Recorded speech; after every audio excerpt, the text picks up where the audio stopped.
aming dakilang Diyos, lumalapit kami sa iyo ng may pagpapakumbaba at pusong puno ng pananampalataya.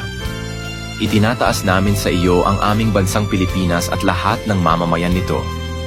Pagpalain mo po kami ng kapayapaan sa gitna ng mga pagsubok. Bigyan mo ng karunungan at katapatan ang aming mga pinuno upang maglingkod ng may malasakit at katarungan.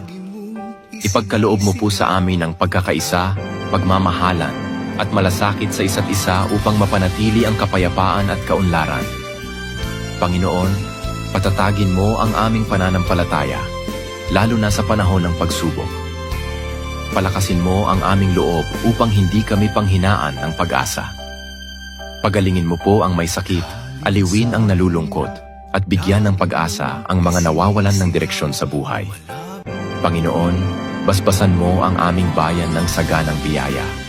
Pagkain sa bawat hapag, trabaho para sa nangangailangan, at proteksyon laban sa anumang kapahamakan.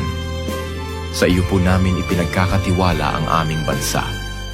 Naway patuloy mong pagharian ang aming puso at buhay. Sa pangalan ni Jesus. Amen.